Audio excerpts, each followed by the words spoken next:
Hey guys, what is up? It is me, Pagey, here once again with another video, and this is my actual, third video, I guess, on Black Lightning in regards to review, because I did drop it after the second episode, just for, scheduling issues, but I did promise that I would do a video, basically, on Season 1 as a whole, but also the finale, so I wanted to focus on the finale because I was very, very impressed with the finale that aired yesterday, I guess, from when this video is going to be going up. But obviously, before we go ahead, I'm going to be talking about the major parts of this episode, and I guess Season 1 as a whole, so if you've not watched the episode, then you might want to go watch it and then come back to this video later on. But if you are continuing, be sure to let me know in the comment section down below what you thought of the finale of Black Lightning, might I say, but also just Season 1 as a whole. How would you, what were your thoughts on the season's premiere, or the series' first season? Just let me know in the comment section down below. And of course, if you're going to enjoy the video, be sure to drop a like on it and subscribe to the channel if you're new. So really, the big thing that I wanted to take on from last episode was the birth of Painkiller, or the transformation, if you want to call it, of Khalil into Painkiller. Now, I wasn't too sure who he was from the comics. Now, I knew a lot of people were saying, oh, he looks like Static Shock. Yeah, he has dread, so he looks a bit like Static Shock. But his powers were just strength and then shooting the venom sort of, or the solution sort of stuff. So I was like, well, he's not Static Shock, but it confused a bit, but we found, or at least I did some research, and I found out in between episodes that he's Painkiller, and then also in the promotional stuff for this episode they do call him Painkiller, and also in this actual episode, the finale, they do call him Painkiller. Now, a part of this season has been flashbacks, but just been sprinkled in every now and then. But I did like how this episode started off with flashbacks. We do get a couple of them throughout the episode as well. So the flashbacks were to around 30 years ago, I think they were, and it mainly focused on Alvin and Jefferson's relationship for the most part, but also Gamby's involvement and also Alvin's funeral as well. So those flashbacks were really nice in regards to the finale, just pasting things together, if that makes sense. But speaking of, not really flashbacks, but a backstory, hearing Cyanide's backstory was pretty heavy. She was, just dumped in a dumpster, umbilical cord around her throat. That's sort of messed up. And you could say, Tobias Whale did a nice thing by taking her in, but then he turns her into an assassin. So, you gotta have the bad with some of the good, I guess. But yeah, her backstory, fairly heavy. But you understand, why she is, how she is, if that makes sense. Now, one thing I've really enjoyed in the past couple of episodes leading up to this finale is essentially, when Lala came back, and you're like, how is Lala back and stuff like that, and then just the revelations that came forward going to this finale, and just basically how he is this puppet for Tobias Whale was just... I just love Tobias Whale when he's in that mood, when Lala comes in and talks to him, and Lala's getting all aggressive, and just takes him a couple of words, and all of a sudden Lala's under his control. I just love that bit. But essentially, Lala did meet a quick end. He becomes this the bomb mule. He has a bomb put inside of him, a detonation cord coming out of his mouth. A quick end. I did feel bad that those two government agents were just stuck there holding him down. Wouldn't they just be thinking run, because Lala was reaching for his mouth, going to pull the cord. So I was like, run, dudes, get out of that room, run. But two of them died. But yeah, Lala's gone, I guess. But you could understand why Lala did that, because essentially what Tobias Whale had done. So basically every single person in Lala's life, I guess, that he's murdered and stuff, was going to come back and haunt him and essentially be tattooed on his body until there was no skin left, as Tobias Whale said. So we already have Lawanda, and I think it's Will. Was Will his nephew or cousin or something? So we had Lawanda and Will. They were already sort of messing with him and were tattooed on his body. So I think, and Lala was already tripping out from those two. So imagine if all those other people who he had killed had come back to haunt him. I think I would probably do what Lala would have done. My favourite flashback scene of the episode definitely would have been the scene where we see the older Jefferson come down and speak to his dad, and just the conversation that they had, and what had happened in the past. I thought it was a nice moment, and I wouldn't say it's tying everything off, but I thought it was a nice moment between the older Jefferson and almost a vision, if you want to call it, and his father. I thought that was a really nice moment of this episode. I did think it was random when Jefferson lost his powers, but I guess they, they put an example out there, or a comparison that made sense about if you have a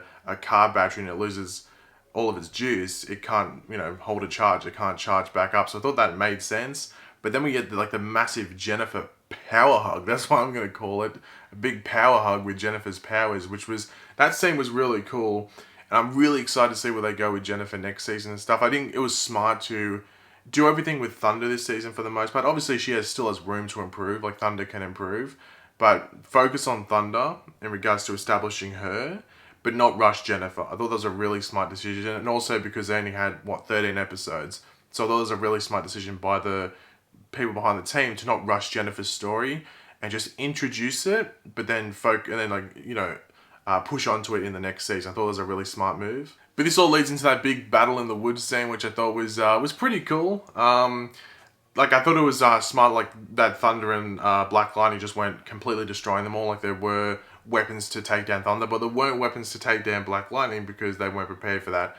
Which I'm surprised they weren't prepared for. Like, always come prepared, expect the unexpected, especially for like all these trained troops. But yeah, that like at least Thunder, didn't dominate completely, because I said I still want her to have room to improve as we move into next season. So if she's around there just like completely destroying everyone, then it would have been, where's she going to improve from that? It was similar to last week with her and Cyanide, where Thunder has to be a bit more, a bit more vague, I guess. What is that the correct word to use? Or a bit more sneaky in regards to how she uses her abilities and how she can do stuff. Because Cyanide picked up, Cyanide's trained, but she picked up pretty early that, Thunder just has to breathe in. She can become very dense. So she needs to work on that, I guess, which obviously would move on to next season. The confrontation with Agent Proctor. Is it Agent Proctor? I know he's Proctor, but I'm just going to call him Agent or Government Agent Proctor. Anyway, the confrontation between him and the Pierce family along with Gamby, I thought it was a great, just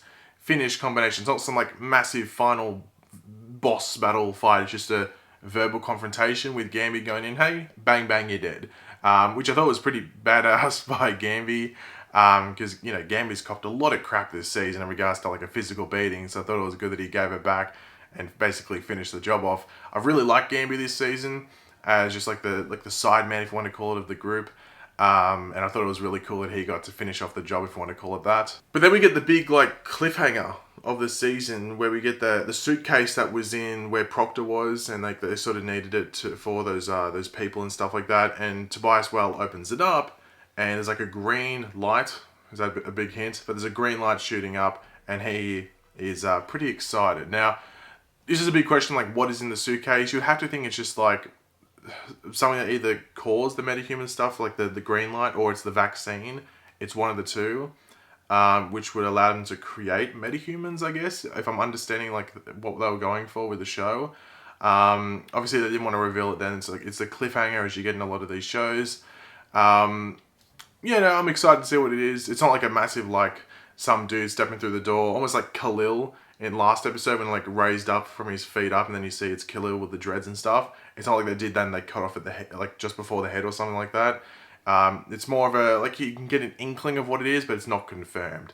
So I'm interested to see where they go with that next season, and basically what next season is. But overall, I thought the finale was a great finish to the season. Honestly, I don't like giving ratings, but if I had to give it a rating, I would probably give it like a 9.5 out of 10. It was a really good finale and a really good wrap up to this season. And there is loose ends, but they're loose ends on purpose. Because I think Black Lightning's done this really interesting thing. And I'll move into my season 1 stuff now because I sort of have to do that. Season 1 as a whole of Black Lightning introduced the world, built on the world, but didn't close the world at the end, if that makes sense. They didn't just do a story that starts in episode 1 of season 1 and finishes in episode 13 of season 1, and then season 2 is some completely different story with new characters and new villain and stuff like that. They've built something up in this season that's just going to continue on. And really, from like this season alone, they could probably do like 3 seasons or an extra 2 seasons, might I say, just from stuff they've introduced in this season 1. They wouldn't have to introduce any more characters, to be completely honest, which is very impressive. You don't really see that too much with like a comic book based show. Now, I know one of the common complaints, or some people were complaining, it wasn't a common complaint, I guess you could say, but something that some people were complaining about is that the villain wasn't clear.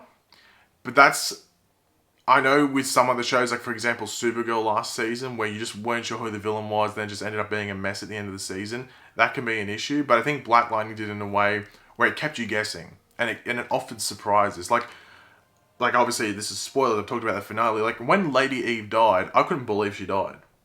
She got shot, and I was like, okay, she's just gonna lay there. She's gonna come back to life, and then she got zapped even more, and just got burnt to a crisp as if she'd been left in the oven too long. I couldn't believe that. I was like shocked. And even that same episode, I think it was Tobias Whale's sister got killed, and I think even someone else died in that episode. Like that episode, I think that was my favorite episode of the season because it was just so unexpected. I love unexpected moments, but things like that just kept you guessing in Black Lightning, but not to a point where it frustrated you, just to the point where it kept you really curious and wondering where things were going to go. So I'm really excited to see where this show goes in season 2.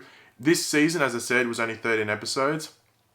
I think they might go more, just because I think they notice the popularity of the show, but I'm hoping they don't go chuck a Riverdale. Like, I think Riverdale's a good comparison, because I think Riverdale, even iZombie, I think, did it for season 2 of their show. They had like a 13 episodes for their first season. And then when they got to season 2, I think it was Riverdale, iZombie, both went to like 22, 23 episodes or something. And, well, Riverdale's in season 2 at the moment. You can see like the issues with it because it's stretched out so long. It's very diluted, if that's the way to put it. And you can see it in iZombie 2, they were just stretching out a lot of the storylines. So I'm hoping with Black Lightning, I think it will get more episodes, just because I think CW's like, well, we'll give it more episodes because it makes sense. But I'm not expecting them to go to 23. I think the most they'll get is maybe like a Legends of Tomorrow sort of length, which is about 18 episodes. Or they might even just go to 16 episodes. Don't increase it by 10 episodes, because that's a lot. No matter who the villain is and what story you're going to do, it's a big ask going that much, increasing that many episodes. So hopefully they don't increase too much, but hopefully they do increase a bit, because I would like a bit of a longer season with Black Lightning, maybe 16 episodes. And you never know what we can get next season, especially with all those like the test subjects and stuff. We don't know what's going to come from that. I know a lot of people are saying, Static Shock. I think people wanted Static Shock to be like the cliffhanger, I guess. We could get Static Shock next season. I'm not expecting it, because I think they might focus on Lightning or, Jennifer and what she's doing. But they could, tease stuff like that. But you got to remember, we still have Tobias Whale around. We still have Cyanide. We still have Painkiller.